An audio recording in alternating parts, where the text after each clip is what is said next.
ल सबलाई good morning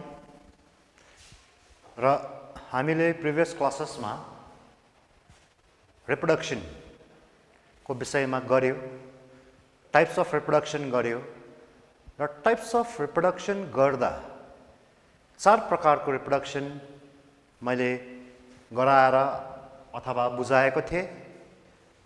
vegetative, asexual, sexual र पार्थेनोजेनेसिस। र अस्तिको फिडब्याक सेसनमा जस्तै पेदुङ साइडबाट होला 2-3 जना स्टुडेन्टहरू ती बहिनीहरूले फोन गरेको थियो, सर मेरो किताबमा भेजिटेटिभ रिप्रोडक्सनलाई असेक्सुअल रिप्रोडक्सनमा पो हालेको छ भनेर। एक्चुअली के हो भन्दाखेरि कुनै पनि रिप्रोडक्सन जहाँनिर चाहिँ एउटै प्यारेन्ट इन्भल्भ छ भन्यो भने त्यसलाई असेक्सुअलै मानिन्छ। असेक्सुअल, एउटै sex. If one parents are involved in reproductions, that type of reproductions are regarded as asexual, whether it is vegetative or asexual reproduction. कतिवटा किताबमा तिमीहरूले त्यो भेट्छौ, पजल हुने काम छैन। मैले बुझाउनु लागि रिप्रोडक्सन चार प्रकारको हामीले गरेको थियौं, asexual, vegetative, sexual, र today's topic, which I have already mentioned you, is a special type of reproduction, that is parthenogenesis. मैले अस्ति नै मेन्सन गरिसकेको थिएँ, भनिसकेको थिएँ तिमीहरूलाई एउटा स्पेशल टाइप अफ रिप्रोडक्सन, त्यो चाहिँ हो पार्थेनोजेनेसिस। र पार्थेनोजेनेसिस चाहिँ के हो भन्दाखेरि फिमेल ग्यामेट्स जुन छ, फिमेल ग्यामेट्स अथवा एग, त्यो एग विदाउट अन्डरगोइङ एनी फ्युजन और फर्टिलाइजेसन, त्यो फिमेल ग्यामेट्स जुन अन्डा छ त्यो अन्डा फर्टिलाइज नभई फ्युज्ड मेल ग्यामेट्ससँग फ्युज नभई they develops into new individuals, ऊ नयाँ इन्डिभिजुअल्स बनिन्छ। त्यो प्रकारको रिप्रोडक्सनलाई पार्थेनोजेनेसिस और वर्जिन रिप्रोडक्सन पनि भनिन्छ।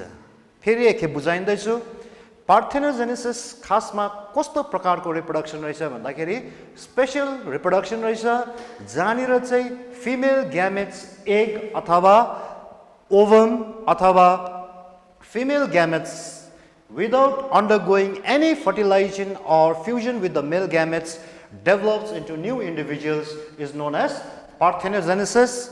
र यो पार्थेनोजेनेसिस हामीले कहाँनिर पाउन सक्छौँ भन्दाखेरि in lower groups of plants like algae, spirogyra,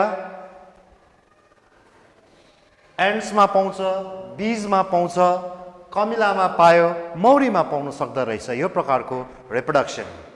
र हामीले चार प्रकारको रिप्रोडक्सन आजको दिनमा सक्यौं। के रहेछ भन्दा असेक्सुअल, सेक्सुअल, भेजिटेटिभ एन्ड पार्थेनोजेनेसिसको विषयमा हामीले सक्यौं। र आफ्टर पार्थेनोजेनेसिस एक दुईवटा स्पेशल देख्छौं केसेसहरू। नियोटिनी कतिवटा एनिमल्समा, in case of some animals, if the supply of nutrient is not sufficient, nutrition जुन छ, खाना जुन छ त्यो सफिसिएन्ट छैन, एम्पल छैन, भरिपूर्ण छैन भन्यो भने त्यो एनिमलको जुन एउटा लाइफ साइकल छ, हामीले जस्तै फ्रगमा देख्छौँ हामीले एग, अन्डा, उसको लाइफ साइकल हेर्यो भने ट्याडपोल, लार्भा स्टेज देख्छौँ हामीले। त्यसरी नै हामीले एडल्ट देख्छौँ। बटरफ्लाईमा पनि त्यही हो, एग, प्युपाहरू देख्छौँ हैन, लार्भा देख्छौँ, बटरफ्लाई देख्छौँ। उनीहरूको जुन त्यो लाइफ साइकल छ नि, र कतिवटा एनिमल्समा चाहिँ त्यो न्युट्रिएन्ट सप्लाई राम्रो नभएको कारणले गर्दा उनीहरूले भरिपूर्ण उनीहरूको बडीको डेभलपमेन्टको लागि खाना जुन चाहिन्छ त्यो भरिपूर्णमा नपाएको कारणले गर्दा उनीहरूले लार्भा स्टेज जुन छ त्यो लार्भा स्टेज रिटेन गर्छ, उनीहरू एडल्टमा बनिनु सक्दैन। भन्नुको मतलब लार्भा स्टेज चाहिँ बसिबस्छ ऊ।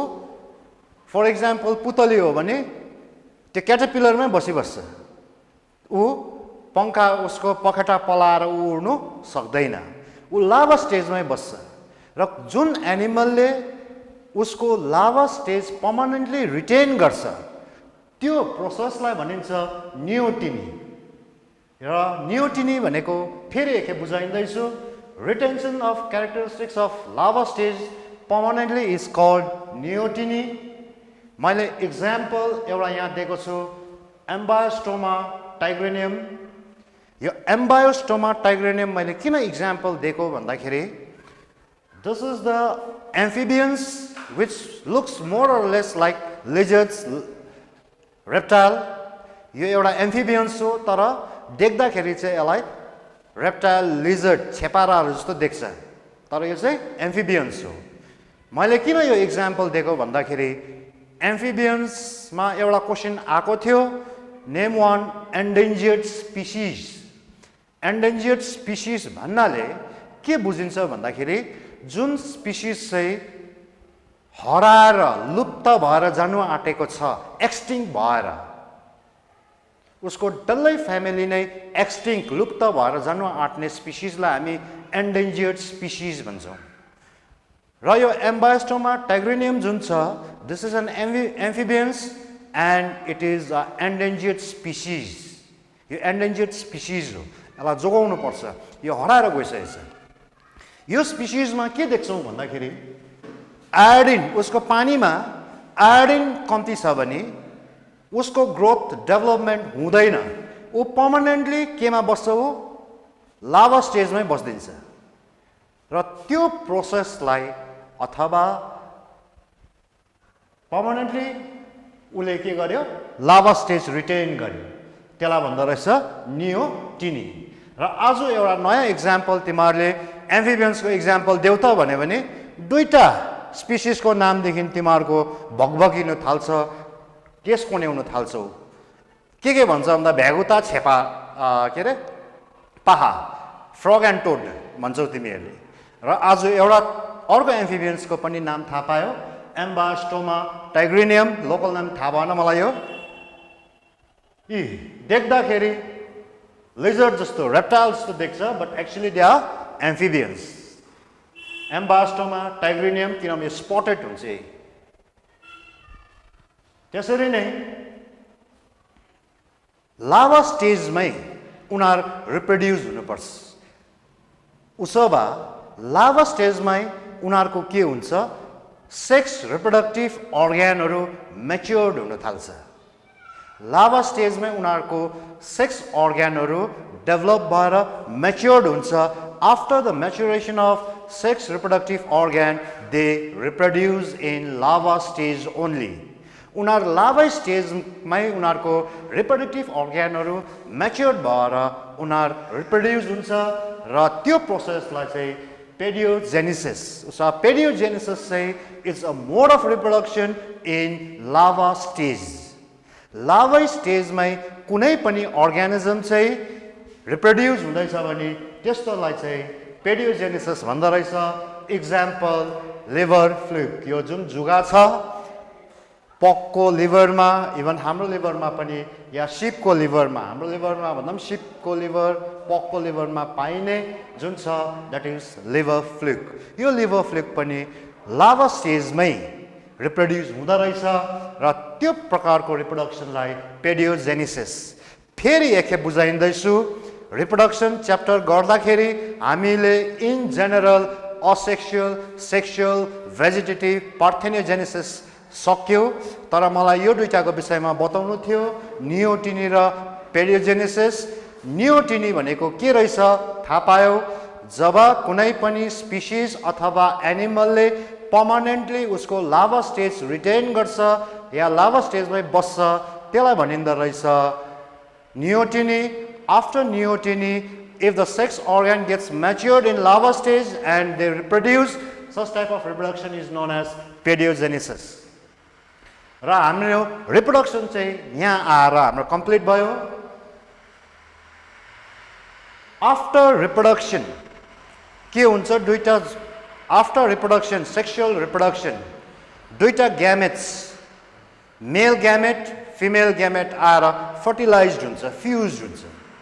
र त्यो फ्युज्ड भइसकेर first cell produced is zygote ZYGOTE त्यो जुन जाइगोट सबसे पहिला प्रोड्युस हुन्छ हामी बन्ने जुन मल्टिसेलुलर अर्गानिजम बाउको स्पर्म आमाको ओभम फर्टिलाइज भएर फर्स्ट म के बन्ने जाइगोट बन्ने आफ्टर जाइगोट चाहिँ सेल डिभाइड हुँदै हुँदै गएर ग्रोथ र डेभलपमेन्ट आउँदै गयो मेरोमा र generally in case of plants विशेष गरी यो प्लान्ट्सहरुमा उसको लाइफ साइकलमा जन्मेको देखि लिएर फेरि अर्को रिप्रोड्युस गरिन्जेलसम्म दुईटा फेज देख्छौं हामीले दुईटा फेज जुन छ एउटा फेज चाहिँ स्पोर प्रोड्युसिङ स्पोर अस्तिको विषयमा हामीले पढ्यो जसलाई चाहिँ unit of asexual reproduction spore भनेर हामीले पढ्यौं त्यो स्पोर प्रोड्युसिङ लाइफ फेज जुन बेला चाहिँ उले स्पोर प्रोड्युस गर्छ त्यो फेजमा diploid number of chromosome 2n number of chromosome हुन्छ किनभने त्यति बेला मियोसिस डिभिजन भएको हुँदैन नम्बर 3 यसलाई असेक्सुअल किनभने हामीले असेक्सुअल रिप्रोडक्सनको युनिट स्पोर भनेर पढेको थियौं नि र त्यो फेजलाई तीनटा नामले बोलाइँदो रहेछ है याद गर राम्रोसँगले स्पोरोफाइट अथवा असेक्सुअल अथवा डिप्लोइड स्टेज अर फेज अर्को फेज लाइफ साइकलको फेज चाहिँ ग्यामेटोफाइटिक अर सेक्सुअल हुँदाखेरि हामीलाई थाहा भयो ग्यामेट प्रोड्युस हुनुपर्छ ग्यामेट प्रोड्युस हुँदाखेरि मियोसिस डिभिजन हुनै पर्छ मियोसिस डिभिजनलाई रिडक्सनल डिभिजन भन्छ के को रिड्युस हुन्छ भन्दाखेरि नम्बर अफ क्रोमोजोम जस्तै मेरोमा 46 नम्बर अफ क्रोमोजोम बडी सेलमा छ भने मेरो स्पर्म बनिँदा आफ्टर मियोसिस डिभिजन कति हुन्छ 23 भन्नुको मतलब मेरो नम्बर अफ क्रोमोजोम रिड्युस भयो त्यो कारणले गर्दा n नम्बर अफ क्रोमोजोम चाहिँ मेरो बडीमा छ मेरो स्पर्ममा खाली n नम्बर अफ क्रोमोजोम मेरो बडीको सेलहरु डिप्लोइड भयो मेरो स्पर्म चाहिँ ह्याप्लोइड भयो त्यसले गर्दा प्लान्टको चाहिँ जुन छ gametophytic or haploid or sexual phase र हामीले अहिले दुईटा फेज पढ्यौं एउटा स्पोरोफाइटिक एउटा चाहिँ ग्यामेटोफाइटिक स्पोरोफाइटिक फेज भनेको चाहिँ कस्तो फेज रहेछ स्पोर प्रोड्युसिङ फेज ग्यामेटोफाइटिक फेज भनेको ग्यामेट प्रोड्युसिङ फेज स्पोरोफाइटिक फेजलाई हामीले असेक्सुअल भनेर पनि चिनिन्छ अथवा त्यसलाई डिप्लोइड फेज पनि भनिन्छ अर्को चाहिँ आयो ह्याप्लोइड अर सेक्सुअल फेज यो स्पोरोफाइटिक र ग्यामेटोफाइटिक जुन फेज छ लाइफ साइकलको यसलाई नै भन्छ अल्टरनेसन अफ जेनेरेसन थाहा भयो मलाई तिमीहरूलाई बुझ्नु अझै साह्रो पर्यो भनेर र कोसिस गर्छु यहाँ अझै बुझाउने यो लाइट ग्रीन कलरपट्टि जति पनि माथिल्लोपट्टि छ ग्यामेटोफाइटिक किन ग्यामेटोफाइटिक भन्दाखेरि यहाँ ग्यामेट्स बनिँदैछ आफ्टर ग्यामेट सेक्सुअली रिप्रोड्युस भएर जाइगोट बन्यो 2n नम्बर यसको n मिलेर 2n बन्यो जाइगोट जर्मिनेट भएर प्लान्ट बन्यो त्यो प्लान्टले फेरि स्पोर प्रोड्युस गर्यो त्यो फेरि स्पोर गएर ग्यामेटोफाइटिक प्लान्ट बडी बन्यो यो लाइट ब्लू पट्टि स्पोरोफाइटिक जेनेरेसन किनभने तिमीहरूले यहाँनिर 2n नम्बर अफ क्रोमोजोम मात्रै भेट्छौ यो लाइट ब्लूमा किनभने जाइगोट पनि 2n भयो स्पोरोफाइटिक पनि 2n जुन स्पोर प्रोड्युस हुन्छ त्यहाँदेखि चाहिँ फेरि n नम्बर अफ क्रोमोजोम मात्रै हुन्छ त्यो प्लान्ट बडीमा त्यसले गर्दाखेरि त्यो ग्यामेटोफाइटिक यस्तोको cyclic sequence of gametophyte and sporophytic generation is known as alternation of generation यो बुझ्नु अझै साह्रो पर्यो भने अझै कोसिस गर्छु यहाँ बुझाउने ड्राप्टरिजको यहाँ हेर फनमा उन्युमा अहिले बर्खाको टाइममा यो देख्दैछौ तिमीहरूले म्याच्योर्ड त्यो स्पोरोफाइटिक फेज हो उसको त्यसको पत्ताको अस्ति मैले यसको विषयमा भनेको थिएँ पत्ताको पछाडि येलो कलरको ग्लोब्युल स्ट्रक्चर हुन्छ त्यसलाई स्पोरान्जियम भन्छ भनेर त्यो स्पोरान्जियम भित्र हेरेछौँ भने माइन्युट स्पोर हुन्छ र त्यो स्पोरान्जियम जुन छ त्यो स्पोरान्जियमले चाहिँ स्पोर बोकेको हुन्छ which is the unit of asexual reproduction र यो युनिट अफ asexual reproduction जुन स्पोर छ after meiosis division of spore mother cell spore mother cell चाहिँ meiosis division भएर n नम्बर अफ क्रोमोजोम बोकेर स्पोर प्रोड्युस हुन्छ एउटा स्पोर चाहिँ मेल ग्यामेटोफाइट बनिन्छ केटा ग्यामेटोफाइट अर्को स्पोर चाहिँ फिमेल ग्यामेटोफाइट बनेर मेल ग्यामेटोफाइटले मेल स्पर्म अथवा एन्थोजोइड्स भन्दा झन् दामी मिल्छ प्रोड्युस गर्छ फिमेल ग्यामेटोफाइटले एग अथवा ओभम प्रोड्युस गर्छ र जुन त्यो ग्यामेट्स बन्यो n नम्बर अफ क्रोमोजोम बोकेर फर्टिलाइज भयो फ्युज भएर फेरि 2n नम्बर अफ क्रोमोजोम हुने जाइगोट सेल बनिन्छ यो जाइगोट जर्मिनेट भएर फेरि नयाँ प्लान्ट बनिन्छ स्पोरोफाइटिक प्लान्ट उन्यु बनेर आउँछ फेरि एकखेप बुझाइँदैछु स्पोरोफाइटिक जेनेरेसनमा चाहिँ स्पोर प्रोड्युस गर्दो रहेछ त्यो स्पोर कसरी प्रोड्युस हुँदो रहेछ भन्दा spore mother cell meiosis division भएर n नम्बर अफ क्रोमोजोम भएको स्पोर प्रोड्युस हुँदो रहेछ त्यो स्पोर जर्मिनेट भएर male gametophyte and female gametophyte बनिँदो रहेछ मेल केटा प्लान्ट र केटी प्लान्ट बनिँदो रहेछ त्यो केटा प्लान्टले स्पर्म अथवा एन्थोरोजोइड प्रोड्युस गर्छ फिमेल ग्यामेटोफाइटले एग प्रोड्युस गर्छ त्यो स्पर्म अथवा एन्थोरोजोइड र एग फ्युज्ड फर्टिलाइज भएर फेरि जाइगोट बन्यो त्यो जाइगोट फेरि जर्मिनेट भएर नयाँ प्लान्ट बनिँदो रहेछ यो प्रकारको लाइफ साइकल जहाँनिर चाहिँ दुईटा phase haploid and diploid phase देखा पर्छ त्यसलाई भन्दो रहेछ अल्टरनेसन अफ जेनेरेसन र आशा गर्छु तिनखेप बुझाउँदा यो बुझ्यो जस्तो लाग्यो र आफ्टर फर्टिलाइजेसन जुन जाइगोट बन्यो त्यो जाइगोट बनिसकेर त्यो जाइगोट डिभाइड हुनु पर्यो त्यसमा सेल डिभिजन हुनु पर्यो सेल डिभिजन भएर त्यो थुप्रै सेल जति प्रोड्युस भएको छ त्यो आफू छुट्टेर आफ्नो आफ्नो काम टिस्युज बनिनु पर्यो अर्ग्यान बनिनु पर्यो र हाम्रोमा प्लान्ट्समा growth and development after fertilization the first cell produced is zygote which then starts to undergo growth and development in multicellular organism जति पनि मल्टिसेलुलर अर्गानिजम छ जस्तै हामी तिमीहरू भयो प्लान्ट्स ठुल्ठुलो देख्दै गरेको प्लान्ट्सहरू भयो उनीहरूमा ग्रोथ र डेभलपमेन्ट हुनुपर्छ र यो कसरी हुँदो रहेछ ग्रोथ के हो भन्दाखेरि ग्रोथ चाहिँ कुनै पनि बडीको increase in dry weight of the body उसको ड्राई वेट बढ्नुलाई चाहिँ ग्रोथ भनिन्छ फेरि कतिजनाले सोच्ला जस्तै रुई जुन छ स्पन्ज तौल्यो अरे 2 ग्राम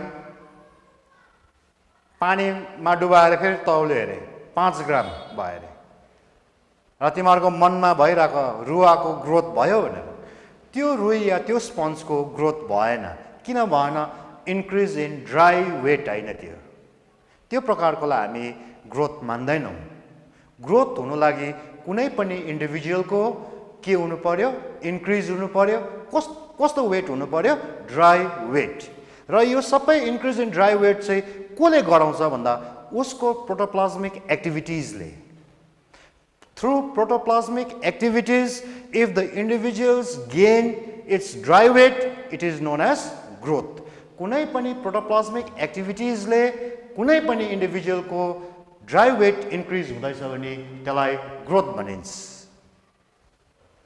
डेभलपमेन्ट चाहिँ के हो भन्दाखेरि it is an अर्गनाइज्ड changes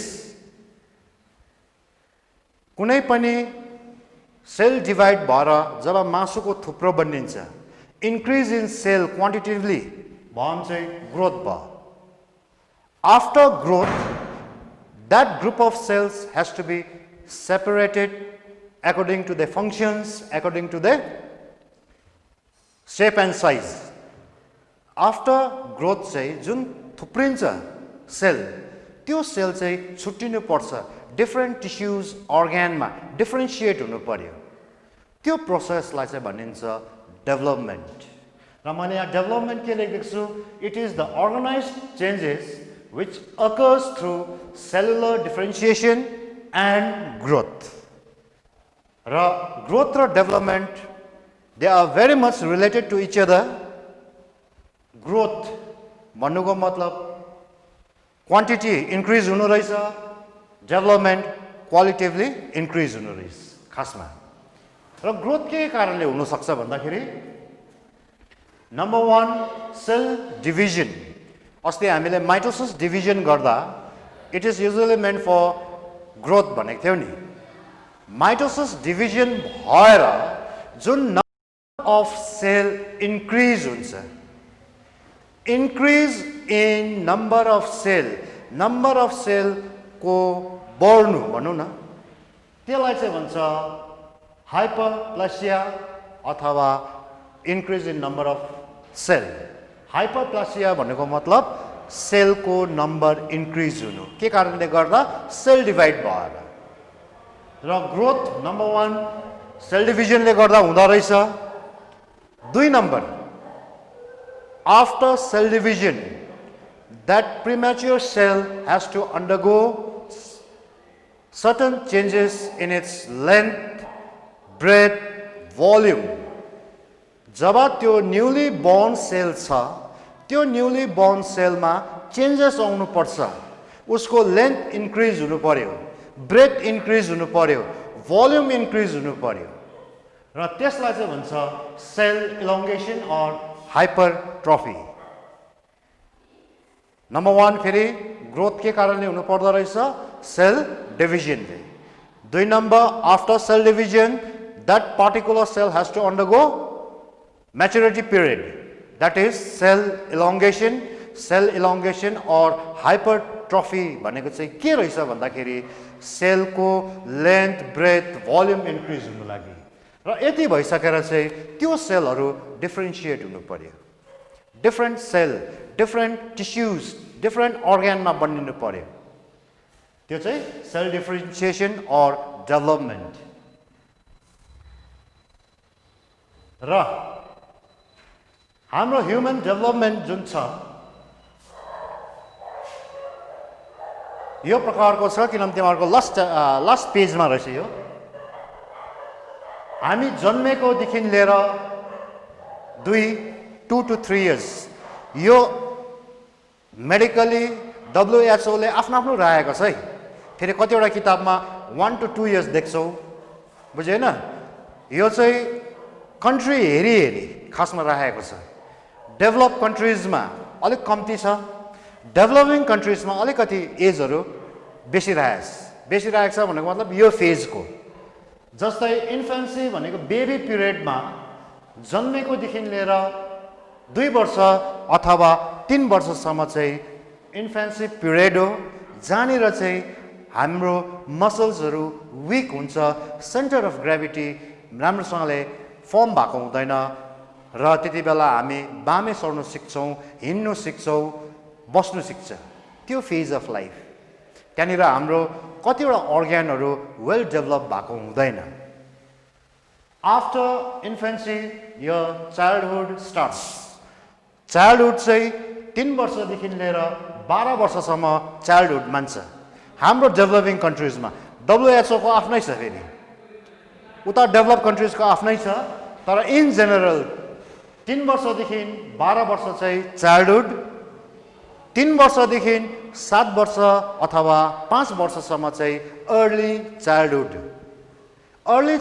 phase र लेट चाइल्डहुड फेज 7 वर्षदेखि 12 वर्षसम्म चाहिँ हाम्रो मसल्सहरू हाम्रो कतिवटा अर्ग्यानहरू डेभलप हुन थाल्छ मेच्योर्ड हुन थाल्छ र चाइल्डहुड स्टेजमा फिजिकली मात्रैमा चेन्जेस नआएर मेन्टली पनि हाम्रोमा त्यति बेला इन्क्विजिटिभ नेचरको हुन्छ, किन कसरी कता भन्ने त्यो फेजमा आउँछौँ र त्यो फेजलाई हामी चाइल्डहुड फेज भन्छौँ। After childhood adolescence or teenage phase starts. 12 देखि 18 सम्म चाहिँ तिमीहरूको एडोलेसेन्स अर टिनेज स्टार्ट्स भन्नुको मतलब चाहिँ तिमीहरूको reproductive sex organ starts to get matured. हाम्रो रिप्रोडक्टिभ अर्ग्यान जुन छ फङ्सनली एक्टिभ हुन थाल्छ।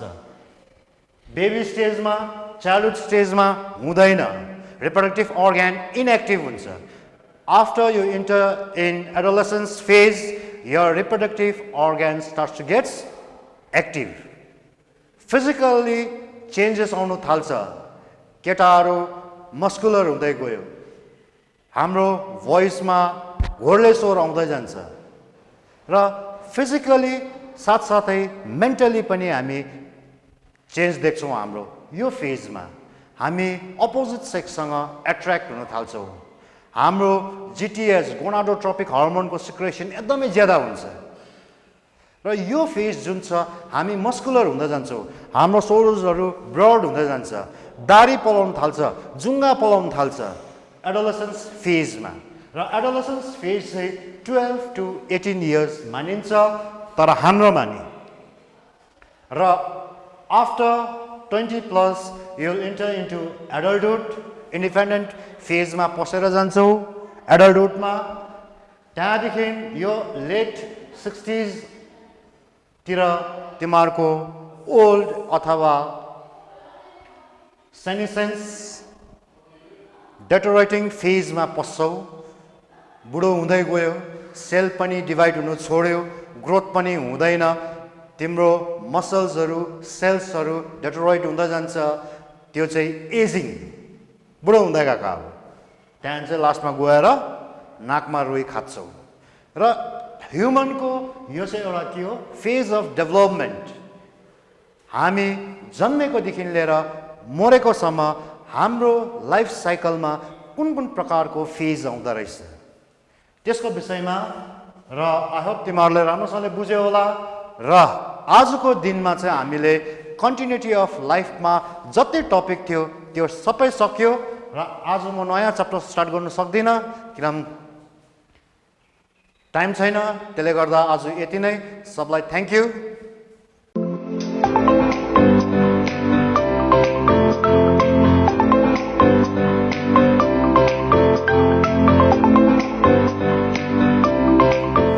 र नानी हो, मैले तिमीहरूलाई अस्ति जुनेली रेखा उपन्यास इन्द्र सुन्दासद्वारा लिखित पढाउँदै गरेको थिएँ र तिमीहरूलाई मैले उपन्यासको हटाबार प्रथा अनि अङ्ग्रेजहरूले चिया कमानका मजदुरहरूलाई कुन प्रकारले अन्याय र अत्याचार गरिरहेको थियो त्यो कुरोहरू म तिमीहरूलाई वृत्तान्त बताइसकेको छु। र आज म तिमीहरूलाई के पढाउँदैछु भने जुनेली रेखा उपन्यासमा भाषा शैली, यो पनि एकदमै इम्पोर्टेन्स महत्त्वपूर्ण क्वेसन्स हो। र जुनेली रेखा उपन्यासको भाषा शैली विषयमा तिमीहरू जे जान्दछौ लेख भनेर धेरैचोटि प्रश्नहरू आइसकेको छ। र उपन्यासकार आफैले यहाँनिर भाषा शैली विषयमा भूमिकामै लेखिदिएको छ। पूर्व मुङ्लानबाट बसाइ सरेर आउने नेपालीहरूको यहाँ छ है, दार्जिलिङ भेगमा काम गर्ने मजदुरहरू प्राय यहाँको मजदुरहरू थिएन, सबै पूर्व मुङ्लानबाट बसाइ सरेर आउने नेपालीहरू या कामदारीहरू थिए। र उनीहरूको चाहिँ आफ्नो आफ्नै बिचमा चाहिँ आफ्नो आफ्नो भाषा बोल्थे नि त। राईले राईको भाषा बोल्थ्यो, तामाङले तामाङको भाषा बोल्थ्यो, गुरुङले उनीहरूकै गुरुङ भाषा बोल्थ्यो भने शुद्ध नेपाली बोल्ने चाहिँ केवल 5% मात्रै थियो भनेको छ। उपन्यासकार आफैले भनेको छ, इन्द्र सुन्दास आफैले भनेको छ। त्यसले गर्दाखेरि 5%ले मात्रै शुद्ध नेपाली बोल्ने हुनाले गर्दाखेरि मैले त्यो उपन्यासमा प्रयोग गरिएको भाषा चाहिँ आडम्बररहित बनाउनु पर्यो र 5%ले शुद्ध बोल्ने भाषालाई उपन्यासमा एकदम व्याकरणसिद्ध भाषा प्रयोग गर्नु त सकिँदैन। त्यसले गर्दाखेरि नेपाली भाषा, शुद्ध नेपाली भाषा चाहिँ सम्बन्धवाचकको रूपमा मात्रै प्रयोग गरिन्थ्यो भनेर उपन्यासकार आफैले भनेको छ र त्यही कुरो मैले यहाँनिर ब्ल्याकबोर्डमा तिमीहरूलाई मैले लेखिदिएको छु र म बुझाउने कोसिस गर्दैछु। र जुनेली रेखा उपन्यासको भाषा शैली के रहेछ त भन्दाखेरि भाषा शैली अब कथा एकदमै सरल छ। जुनेली रेखा उपन्यासको कथा साह्रै सरल छ, सोझो छ, आडम्बर रहित छ। आडम्बर रहित भनेको त्यहाँनिर बनावटी केही नै छैन, एकदम आडम्बर रहित छ। र यसका भनेको जुनेली रेखा उपन्यासको पात्रहरू पनि त्यस्तै छन्, एकदमै साधारण निम्न वर्गीय पात्रहरू छन्। त्यहाँनिर जति कमानमा काम गर्ने मजदुरहरू छन् सबै निम्न वर्गीयहरू छन्। तर त्यो कमानमा काम लगाउने मजदुरहरूलाई माथिल्लो लेभलको चाहिँ छ फेरि त्यहाँनिर सबै अङ्ग्रेज साहबहरू छ र उनीहरूले अन्याय र अत्याचार गरिसकेको कुरो तिमीहरूलाई विदित भइसकेको छ।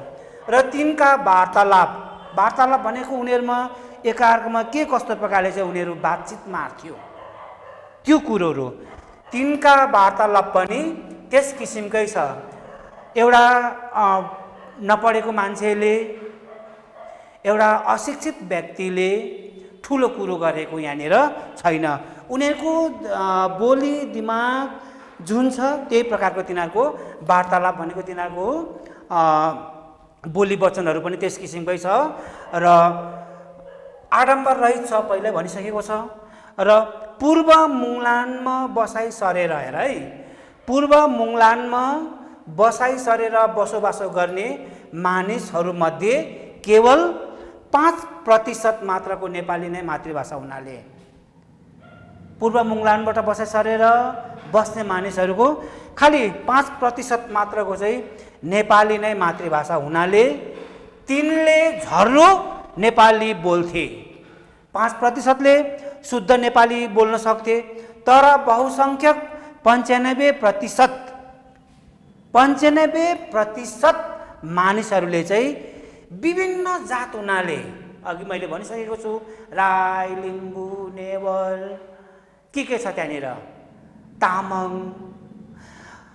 र यो विभिन्न जात हुनाले आफ्नो बिचमा आफ्नो बोली बोल्थे।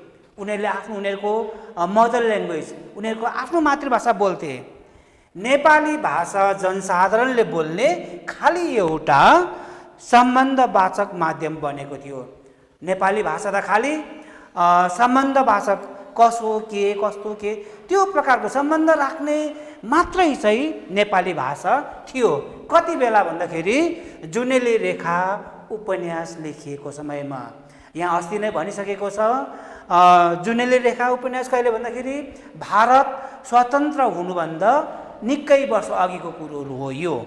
र जुनेली रेखा उपन्यासको भाषा शैली यो प्रकारले यहाँनिर बहुसङ्ख्यक 95%ले आफ्नो बोली बोल्थे भनेको छ। नेपाली भाषा जनसाधारणले बोल्ने खालि एउटा सम्बन्धवाचक माध्यम बनेको थियो। यस कारणले गर्दाखेरि उपन्यासकार इन्द्र सुन्दासले यही सम्झेर,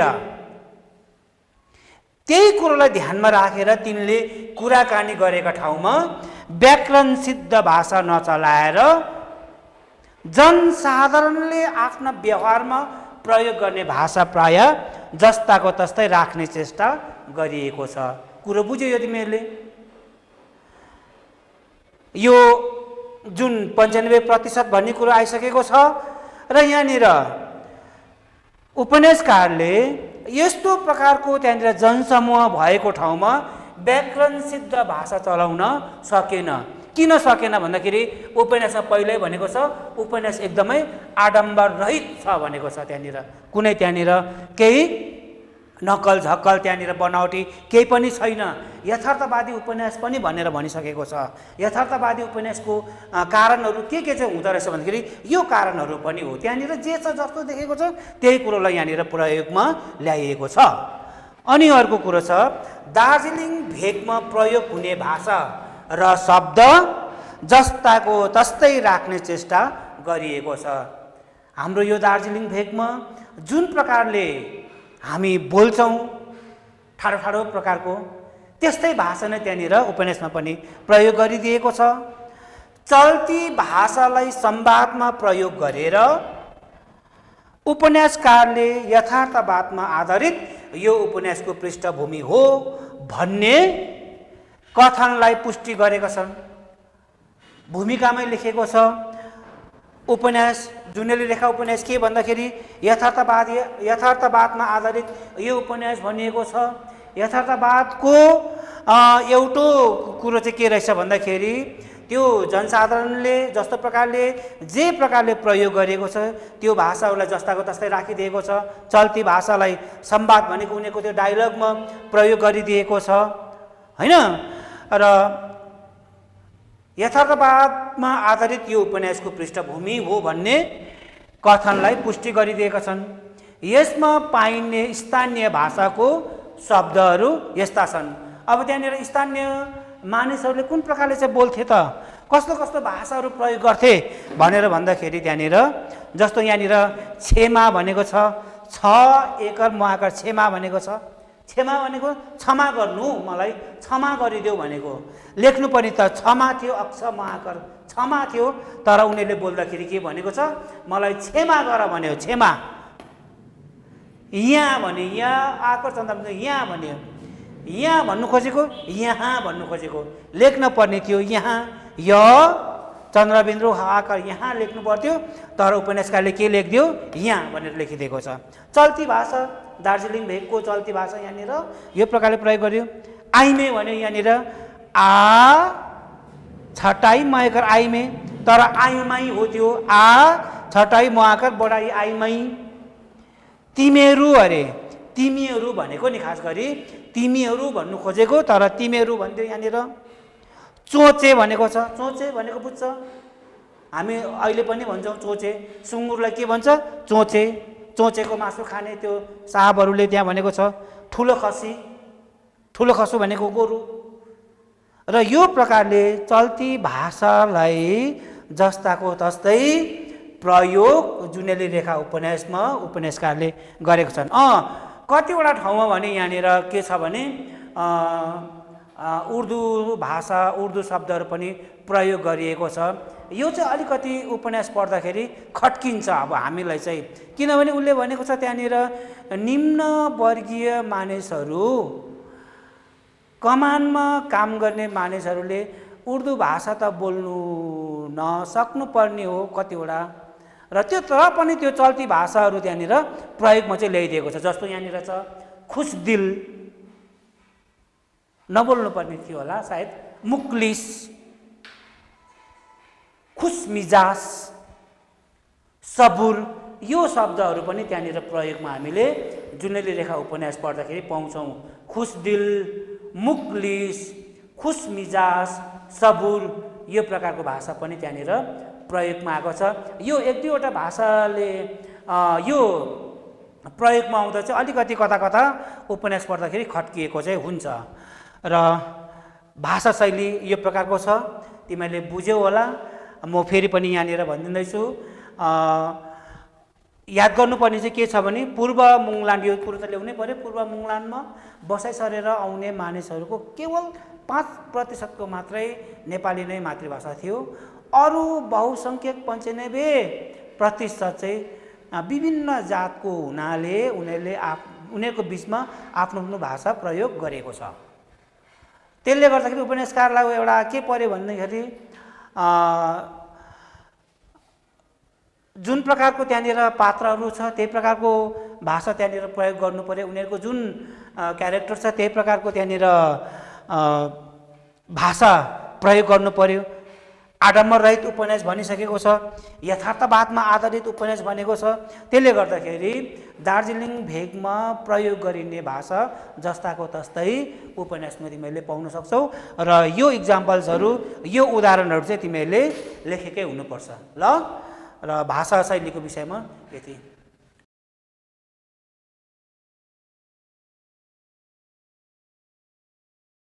र भाषा शैली पछि म तिमीहरूलाई के भन्दैछु भने जुनेली रेखा उपन्यासले चाहिँ यथार्थपरक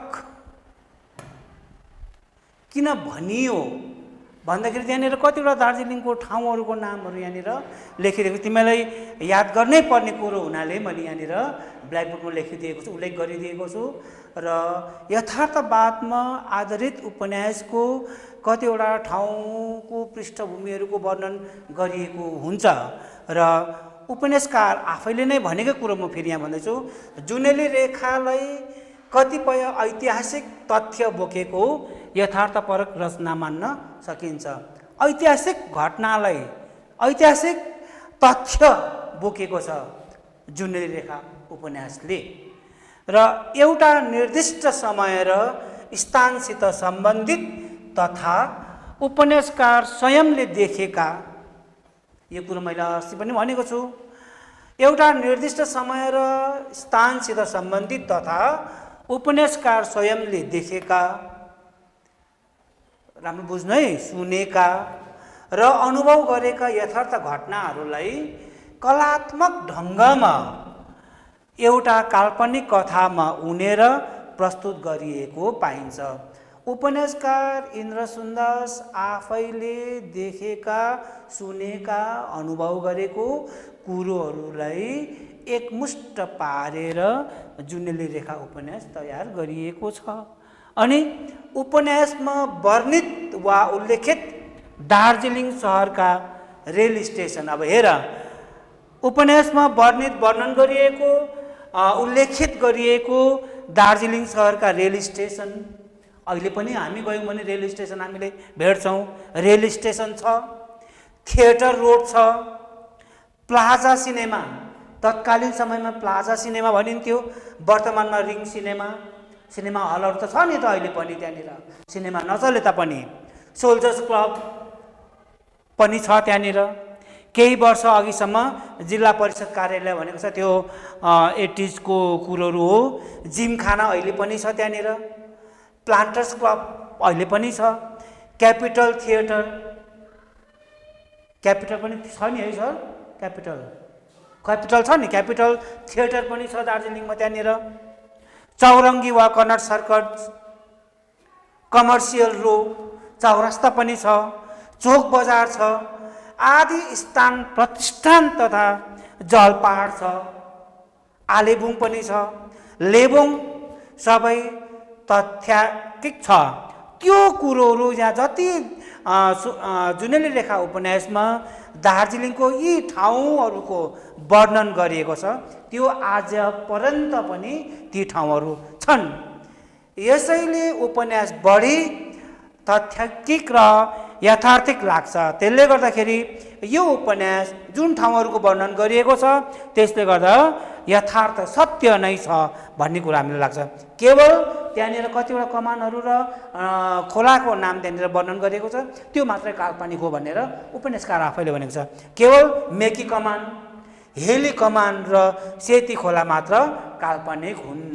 र जुनेली रेखा उपन्यास यथार्थवादमा आधारित उपन्यास र ऐतिहासिक तथ्य बोकेको कुरोहरू चाहिँ, यो कुरोहरूले ऐतिहासिक तथ्य बोकेको तिमीहरूलाई भान हुन्छ। र जुनेली रेखा उपन्यास पढ्नुपर्ने कुरोहरूमा अघि भाषाशैलीको विषयमा कुरो गरिसकेको छु। र जुनेली रेखा उपन्यास यथार्थपरक उपन्यास चाहिँ के रहेछ भन्दाखेरि यो कुरोहरू यहाँनिर उपन्यासकार आफैले सुनेको, देखेका, अनुभव गरेका यथार्थ घटनाहरूलाई कलात्मक ढङ्गमा प्रस्तुत गरिएको कारणले गर्दाखेरि जुनेली रेखा उपन्यास यथार्थवादी उपन्यास हो भनिएको छ। र यति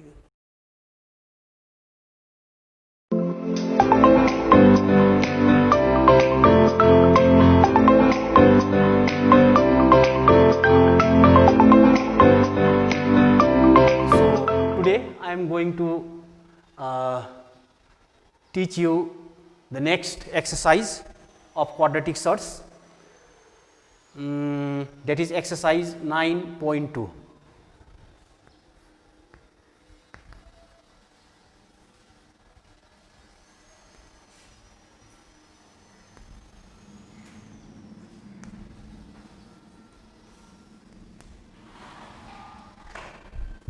So 9.2.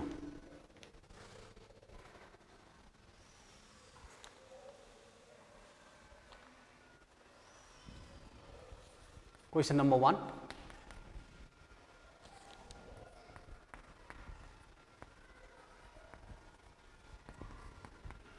Find the product of 3 to the power half and root 3. So see here, find the product. Product means multiply गर्नु भनेको. 3 to the power half and root 3 तिमीले multiply गर्नु अरे. So कसरी multiply गर्छ? 3 to the power half into root 3. What is the meaning of 3 to the power half? यसको power half छ. Half चाहिँ के हो भन्दाखेरि जब स्क्वायर रुट हुन्छ यो स्क्वायर रुटको पावर चाहिँ जहिले पनि के हुन्छ हाफ. जस्तो यसरी लेखेको हुन्छ यसलाई भन्छ क्यूब रुट. यसरी लेखेको छ नि यो क्यूब रुट यो चाहिँ यो बाहिरको 3 हैन यो रुटको 3 हो. क्यूब रुट हो. यसकारण यसको पावर हुन्छ यस्तो छ भने के लेख्नु पर्यो यसलाई यसको पावर 1/3 पावर है. त्यस्तै प्रकारले यहाँनिर तिमीहरुको यहाँनिर यसरी 4 आएको छ भनेदेखिलाई यसको के हो तिमीहरुको पावर 4th रुट हो 1/4. त्यस्तै प्रकारले 5 6 7 रुटमा यसरी लेखेको छ भने फेरि यो बाहिर लेखेको छ अलग्गै हो नि. यसरी 4 रुट भनेको चाहिँ फेरि यो त 4 ले यसलाई गुणा भएको नि. यस्तो यो चाहिँ यसको पावर हो इन्डेक्स हो याद गर्नु पर्यो. So that means 3 to the power half भनेको यसको रुट 3 भनेको अब यसको पनि तिमीहरुको रुट 3 छ यसकोमा हाफै हो त्यसको पावर. यसकारण यसलाई बेटर यसरी लेख 3 to the power half means it is simply root 3. Root 3 भनेको 3 टु द पावर हाफ किनभने रुटको पावर चाहिँ हाफ हुन्छ. क्यूब रुट छ भनेदेखिलाई पावर हुन्छ 1/3 यसरी याद गर्नु पर्यो. So into root 3. अब यो त मल्टिप्लाई गर्नु सक्छ तिमीहरूले रुट 3 इन्टु रुट 3 मल्टिप्लाई. सोर्सको मल्टिप्लाई चाहिँ नम्बरको जस्तो हुन्छ त्यस्तै हो. जस्तो तिमीले नम्बरमा के मल्टिप्लाई गरेर के हुन्छ 3 into 3 means you just write 9. Similarly सोर्सको मल्टिप्लिकेसनमा पनि सेम हुन्छ. रुट 3 इन्टु रुट 3 भनेको चाहिँ तिमीहरुको रुट 3 इन्टु रुट 3 भनेको चाहिँ तिमीहरुको के आउँछ रुटमा आउँछ 9. सिम्पल नम्बरमा 3 इन्टु 3 भनेको 9.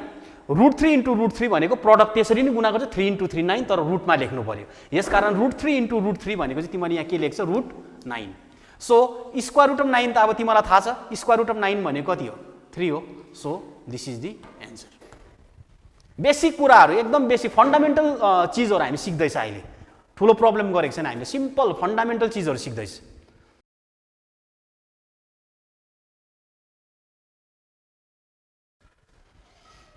अच्छा हेर यहाँ if root 6 into root 15 equals to x root 10 find the value of x. x को भ्यालु निकाल्नु पर्यो सल्भ गर्नु पर्यो यसलाई.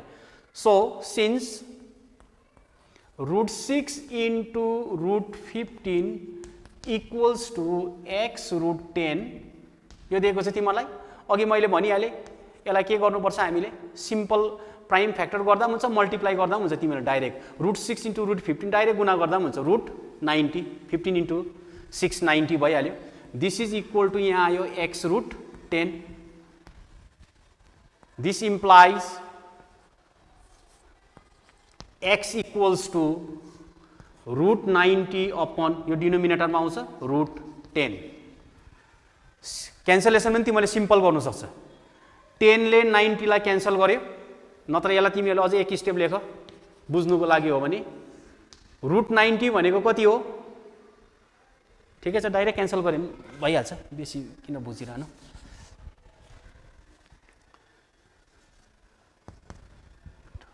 टेन ले 90 लाई डाइरेक्ट क्यान्सल गर 10 9 जा 90 तर यो चाहिँ केमा आउनु पर्यो रुटमा छ अहिले रुटमै बस्नु पर्यो. सो x इक्वल टु के आउँदैछ root 9 therefore x equal to square root of 9 कति हुन्छ 3. So this is the answer. यो सिम्पल चीजहरु एकदम फन्डामेन्टल अब्जेक्टिभ क्वेशनहरु आउँछ माध्यमिकमा यसबाट.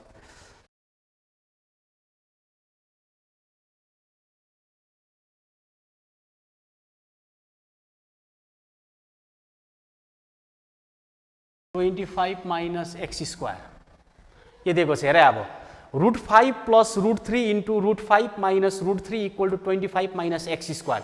x को भ्यालु निकाल्नु पर्यो हामीले. अब के गर्नुपर्छ यहाँ यो तिमीले राम्ररी हेर त √5 प्लस √3 भन्नाले यसलाई तिमीले √5 लाई suppose if you consider it is your a and √3 is your b, यहाँ पनि तिमीले √5 लाई ए सोच्यो, यहाँ √3 लाई तिमीले बी सोच। यो तिमीले एउटा फर्म देख्दैछ, कस्तो खालको फर्म देख्यो भन्दाखेरि A plus be into A minus B को फर्म देखेँ यहाँ। So A plus be into A minus B भनेको के हो? ए स्क्वायर माइनस बी स्क्वायरको फर्म हो, फर्मुला हो होइन। A plus be into A minus B भनेको के हो?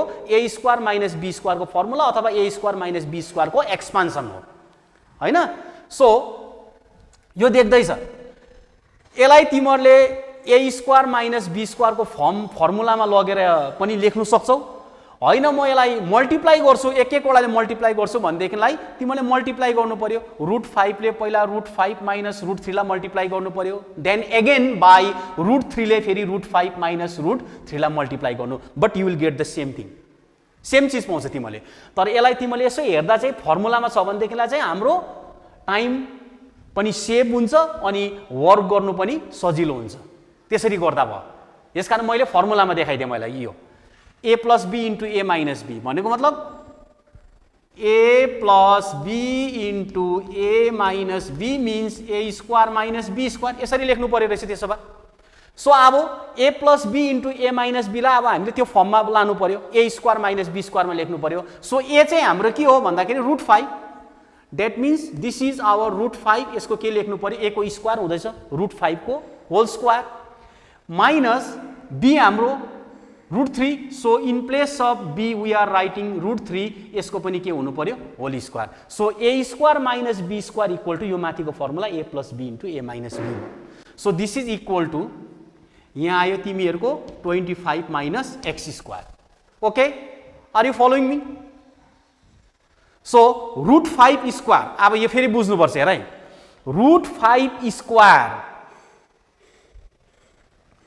√5 स्क्वायर भनेको चाहिँ अब फेरि 10 बुझ्नु भएन, √10 बुझ्नु भएन। √5 स्क्वायर भनेको के हो भन्दाखेरि √5 इन्टु √5 दुई खेप गुणा गर्नु भनेको, बाहिरको होल स्क्वायरले त्यो भित्र भएको टर्म चाहिँ त्यति टाइम्स मल्टिप्लाई गर्नु भनेको बुझ्नु पर्यो हामीले होइन। त्यसले गर्दाखेरि यहाँनिर √5 होल स्क्वायर भनेको के हो? √5 इन्टु √5 दुई खेप गुणा गर्नु पर्यो। सो √5 इन्टु √5 मैले भने सोर्सको मल्टिप्लिकेसन सिम्पल नम्बरको मल्टिप्लिकेसन जस्तै छ। √5 इन्टु √5 भनेको के आउँछ? √25, रुट चाहिँ बस्नु पर्यो। सो √25 भनेको कति हो? 5। यसकारण √5 होल स्क्वायर भनेको जग्गामा के लेख्नु सक्दो रहेछ हामीले? 5 लेख्नु सक्छ। यसलाई अब अर्को तरिकाले बुझ्दा पनि हुन्छ हेर फेरि, यो √5 होल स्क्वायर भनेको अहिले मैले यो बुझाएँ, √5 whole square means √5 into √5 2 times भने दुई खेप गुणा गरे सेम नम्बर। अब यसलाई अर्को प्रकारले बुझ्यो भने √5 होल स्क्वायर भनेको के हो भन्दाखेरि रुटको पावर कति हो? अघि मैले भने रुटको पावर चाहिँ हाफ हो नि त होइन। सो √5 भनेको कति हो? पावर हाफ हो, हाफ हो। यो 5 टु द पावर हाफ भनेको √5 हो। अब बाहिर तिमीहरूको फेरि के छ? स्क्वायर छ, यसकारण यो पावरलाई अझै के गर्नु पर्यो? 2 स्क्वायरले अझै मल्टिप्लाई गर्नु पर्यो, पावरै त्यो। यसकारण यो 2 र 2 के भयो? क्यान्सल हुन्छ, फेरि कति बस्छ? 5 बस्छ। यो तरिकाले निकाल्यो भने पनि तिमीले पाउँछ, यसरी बुझ्दा पनि तिमीले हुन्छ, त्यही चिजै पाउँछ। So choice is yours. So √5 whole square means at once हामीले लेख्न सक्छ 5, निकाले देखाइदिएँ मैले।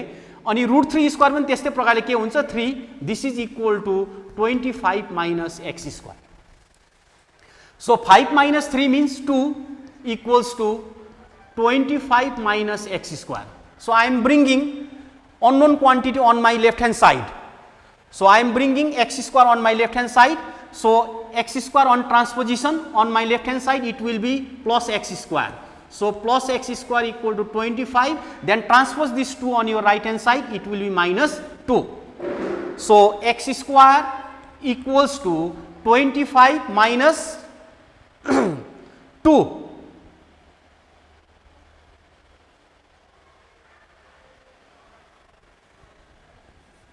23.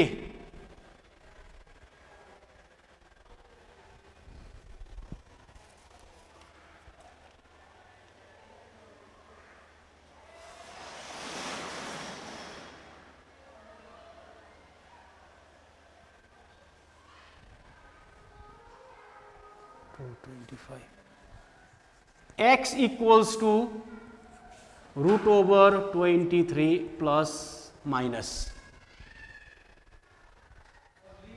So x equal to plus minus root over 23.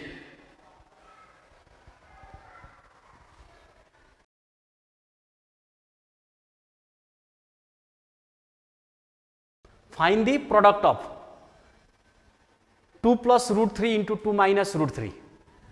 So this is equal to 2 plus root 3 into 2 minus root 3. अब मल्टिप्लाई गरेर अघि मैले भनेको जस्तो यहाँ सिम्पलै छ यो, यसलाई ए कन्सिडर गरे, यसलाई बी, यो पनि ए भयो, यो तिमीहरूको b. So A plus be into A minus b, यसलाई डाइरेक्ट गर्नु सकिहाल्यो हामीले. के लेख्छ त्यसो भए? ए स्क्वायर मिन्स 2 को square, b square means root 3 को whole square. So this is equal to 4 minus 3, this is equals to 1. यो सबै सिम्पल क्वेसन हो, तिमीलाई बेसिक कुरामा सिक्दैछ अहिले हामीले. खास प्रब्लम गरे एक्सर्साइज 9.3. अब यहाँदेखि तिमीहरूलाई माध्यमिकमा पनि क्वेसन्सहरू आउँछ यो च्याप्टरबाट प्रायः. So I am doing question number 1. If m plus 1 by m equal to root 3, then find the value of number 1 m square plus 1 by m square, number 2 is m cube plus 1 by m cube. So you are given that m plus 1 by m equal to root 3. So पहिला त्यसको value निकाल्नु हामीले. Since m plus 1 by m equals to root 3, यो दिएको छ हेर, यो दिएको छ तिमीहरूलाई.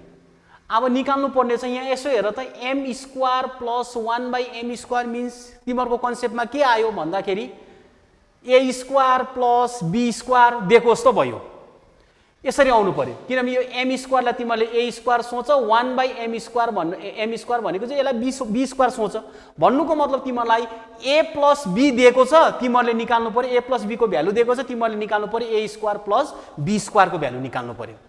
So we have formula for a square plus b square. यसको फर्मुला छ हाम्रोमा.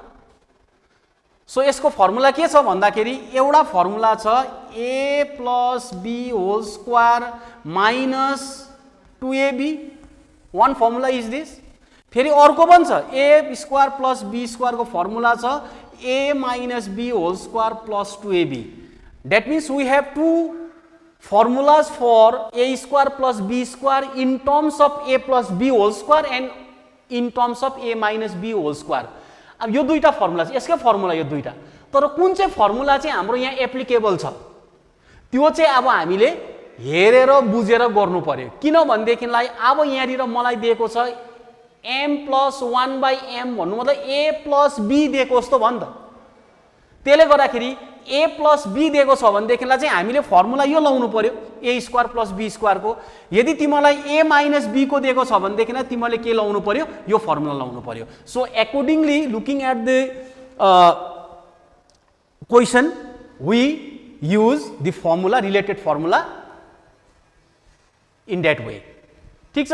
त्यस्तो प्रकारले अब तिमीले हेर m plus 1 by m means a plus b दिएको छ. a प्लस b को भ्यालु कति छ? रुट 3. त्यसो भए निकाल्नु पर्यो a square plus b square. m square plus 1 by m square भनेको हाम्रो पर्यो a square plus b square. तर a को जग्गामा चाहिँ m छ, b को जग्गामा चाहिँ हाम्रो के छ 1 by m छ. र अब यसलाई गर्ने तरिका दुईटा छ. हेर है, यसलाई तिमीले स्क्वायरिङ बोथ साइड्स गरेर गर्दाखेरि पनि हिसाब आउँछ. डाइरेक्ट मैले लेखेको यहाँ फर्मुलाको हिसाबमा गरे भने तिमीले पाउँछ, तिमीहरूको खुसी हो. यसलाई स्क्वायरिङ बोथ साइड गरेर गरे भने हामीले हिसाब निकाल्नु सक्छ. डाइरेक्ट फर्मुला बुझेर तिमीले लगाए भने त्यो पनि त्यो अनुसारले पनि गर्न सक्छ. यसकारण म फर्मुला लेख्दैछु अब डाइरेक्ट. हेर है, त्यसो भए we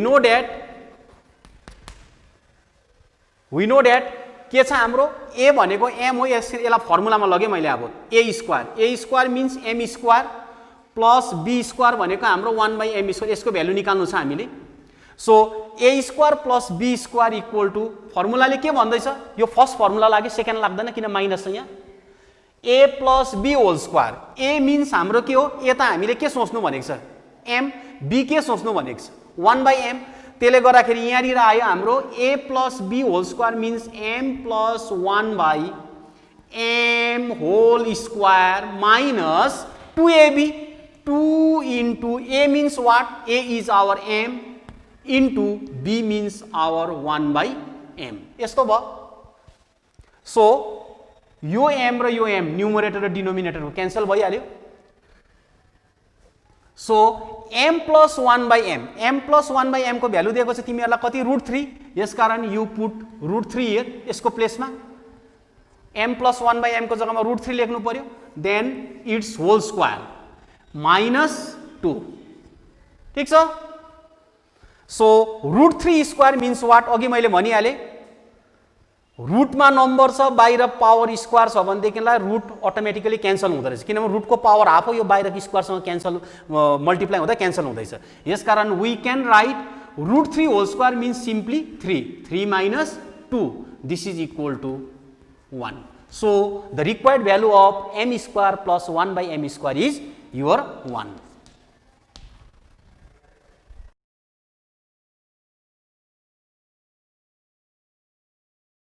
नम्बर 2 मा के छ? m cube. अब यसको पनि फर्मुला हेरिहाल यहाँ.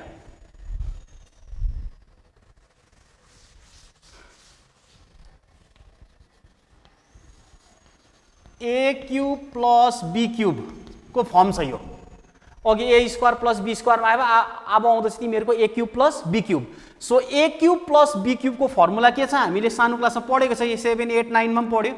यसको फर्मुला छ a plus b whole cube minus 3ab into a plus b. यो फर्मुला छ हाम्रोमा. a cube plus b cube equals to a plus b whole cube minus 3ab into a plus b. So यो formula हामीले यहाँ चाहिन्छ. यहाँ मागेको छ हामीलाई m cube plus 1 by m cube. m cube भनेको a cube, 1 by m cube भनेको हाम्रो के हो? b cube. यसकारण a cube plus b cube निकाल भनेर तिमीहरूलाई भन्दैछ यहाँनिर. So a cube plus b cube को फर्मुला डाइरेक्ट तिमीहरू लगाउन सक्छौ. होइन यसलाई म एक्सपान्ड गरेर पनि गर्न सक्छु भने अघि मैले भनेको जस्तो यसको पनि तरिका छ. Cubing both sides. यसलाई तिमीहरूले क्युबिङ गर्यो भनेदेखिलाई एन्सर तिमीले पाउँछ. तर तिमीहरूलाई फर्मुला चलायो भनेदेखिलाई छोटो हुन्छ, हिसाब सजिलो हुन्छ, आइहाल्यो हिसाब. त्यसले गर्दाखेरि म फर्मुला लेख्दैछु. अब यहाँ चाहिँ लेख्नु पर्यो मेरो a cube plus b cube को जग्गामा के आउँछ? m cube plus 1 by m cube मागेको छ हामीलाई. त्यसो भए फर्मुला यहाँ के बनिन्छ हेर त. अब a means m plus b means 1 by m यसको होल क्यूब हुनु पर्यो minus 3 into a means m b means 1 by m यहाँ आउँछ m प्लस 1 by m. यही फर्मुला चेन्ज गर्दै मैले यही फर्मुला त्यही हो, चेन्ज गर्दै मैले यहाँ. सो वी नो द्याट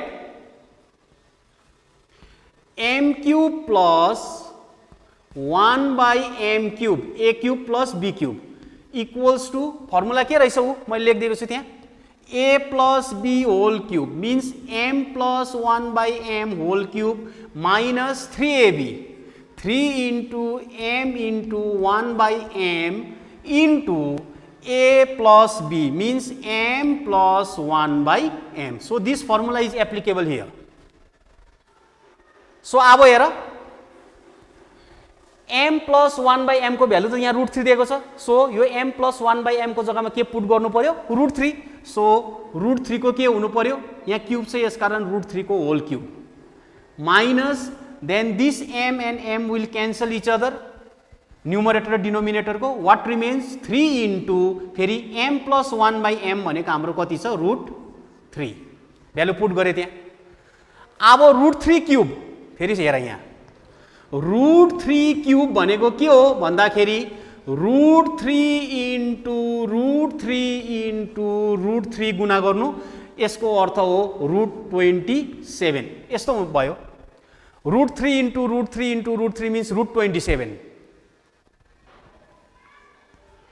अब यो √27 लाई म अझै प्राइम फ्याक्टरमा ब्रेकअप गर्छु हेर है ती बुझाउनुको लागि. 3 इन्टु 3 27 भयो. यसको पेयर बस्यो, बाहिर निस्क्यो एउटा 3. जसको पेयर छैन त्यो रुटमै बस्यो. के रहेछ? √27 भनेको 3√3. यसकारण यहाँनिर तिमीले लेख्न सक्छ √27 माइनस 3√3 एक स्टेप म गरिदिउँ बुझ्नुको लागि। यसलाई मैले के लेख्दिएँ प्राइम फ्याक्टरमा 3 × 3 × 3 माइनस 3√3 यो पेयर भयो 3 निस्क्यो यहाँ √3 बस्यो यहाँ minus 3√3।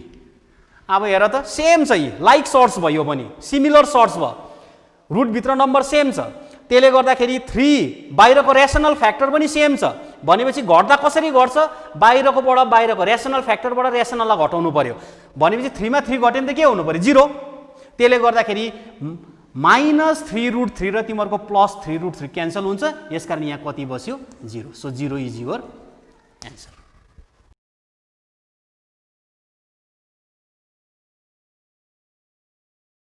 Okay, now see question number 1b. So that √5 plus √3 upon √5 minus √3 minus √5 minus √3 upon √5 plus √3 equal to 2√15. That means तिमीहरूले लेफ्ट ह्यान्ड साइडको सिम्प्लिफाई गरेपछि देखिलाई 2√15 चाहिँ तिमीहरूको एन्सर आउनु पर्यो राइट ह्यान्ड साइडमा। So you have to prove it 2√15 will be your answer त्यो प्रुभ गर्नु पर्यो।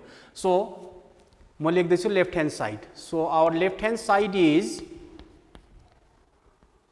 √5 plus √3 √5 plus √3 √5 minus √3 minus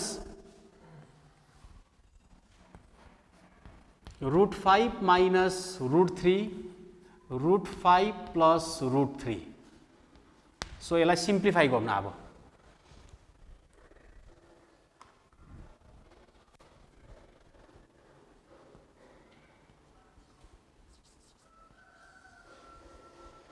So what you do, you just take the LCM of the denominator.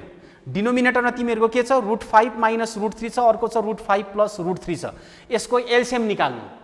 अब सोच यो LCM निकाल्दाखेरि सिम्पल नम्बरको जस्तै LCM हो सपोज यो तिमीहरुको A अरे यो B अरे त्यसो भए के हुन्छ LCM भन्दा A B लेख्छ तिमीले AB लेख्छ यहाँ AB त्यस्तै प्रकारले यो पनि तिमीहरुको दुईटै तिमीहरुको भिन्दै भिन्दै उयो छ त्यसले गर्दाखेरि अब यसको एलसीएम के हुन्छ दुईटाको प्रोडक्ट हुन्छ त्यसले गर्दाखेरि अब हामी यहाँ लेख्दै छौं √5 minus √3 into √5 plus √3 so this is the LCM of the denominator यो भयो LCM।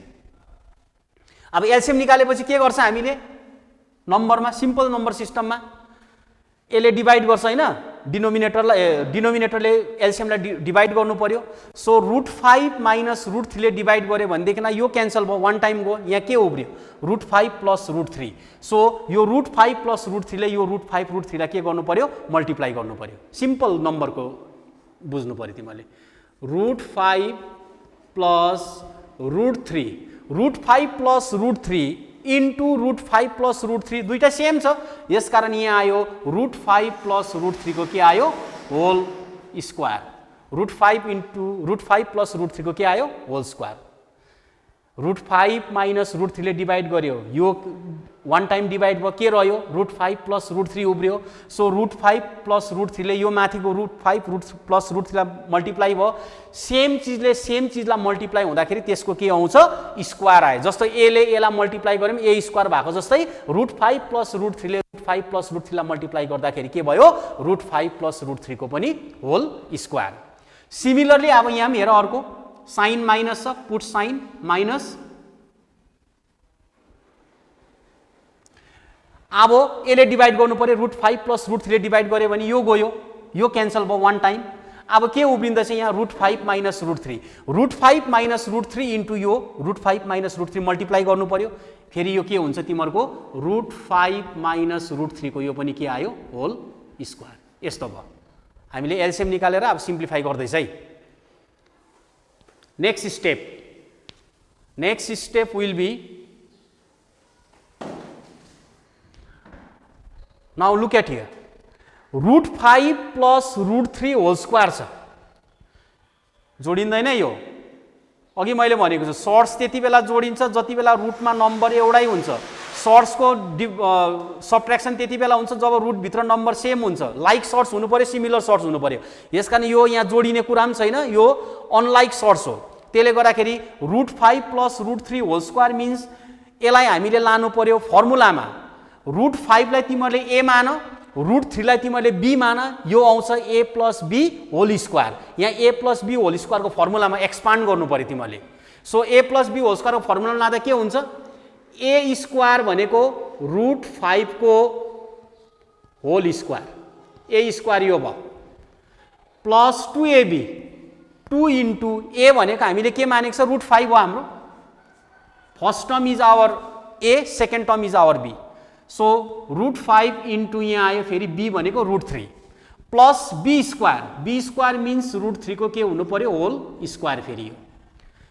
अब यसको सके हामीले a + b होल स्क्वायरको यसको एक्सपान्सन भयो। अब यतापट्टि हेर फेरि माइनस साइन छ, पुट माइनस साइन, देन यसलाई पनि सोच फेरि अघि के यस्तो, अघि यहाँ a + b भयो, यहाँ चाहिँ अब a - b होल स्क्वायरमा फेरि यसलाई एक्सपान्ड गर्नु पर्यो। a - b whole square means के हुन्छ, formula a square √5 square minus 2 * a means √5, b means √3 plus b square means √3 को होल स्क्वायर। ठिक छ, एउटामा a + b होल स्क्वायर लाग्यो, अर्कोमा a - b होल स्क्वायर। अब यो डिनोमिनेटरमा हेर, अघि मैले भनेको थिएँ √5 - √3 * √5 + √3, यहाँ चाहिँ इन्टुमा छ। त्यसले गर्दाखेरि तिमीहरूले यसलाई सोच्यो भनेदेखिलाई यो a - b को फर्म भयो, यहाँ आउँदैछ तिमीहरूको a + b को फर्म भयो। भन्नुभयो a - b * a + b भनेको फेरि के हो, again a square - b square. त्यसले गर्दाखेरि यति याद गर कि अर्को म कुरा भनिराख्छु, जहिले पनि सर्ट्सको तिमीहरूले मुनिपट्टि एलसीएम निकाल्दाखेरि अथवा ऱ्यासनलाइज गरेपछिदेखिलाई तिमीहरूको जहिले पनि फर्म a स्क्वायर - b स्क्वायरमा बनिन्छ।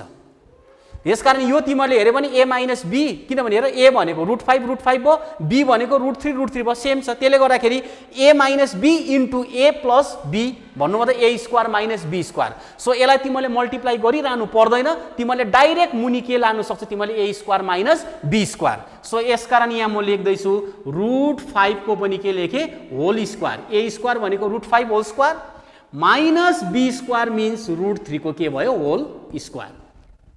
मल्टिप्लाई गऱ्यो तिमीले भरे एन्सर त्यही नै पाइरहेको, त्यत्रो लामो टाइम लिने कामै छैन, बुझ्यो भने छिटो हुन्छ यो।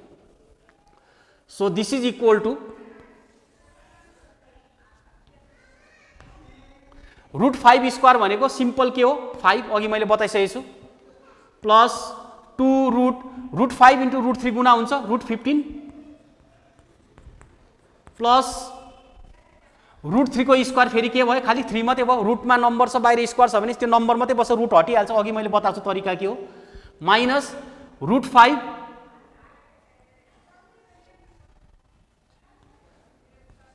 यो ब्र्याकेट लगाऊ यसमा, minus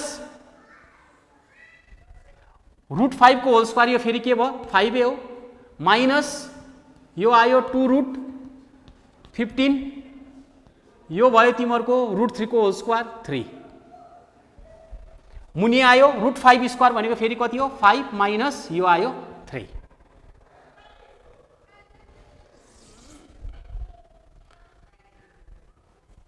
so this is equal to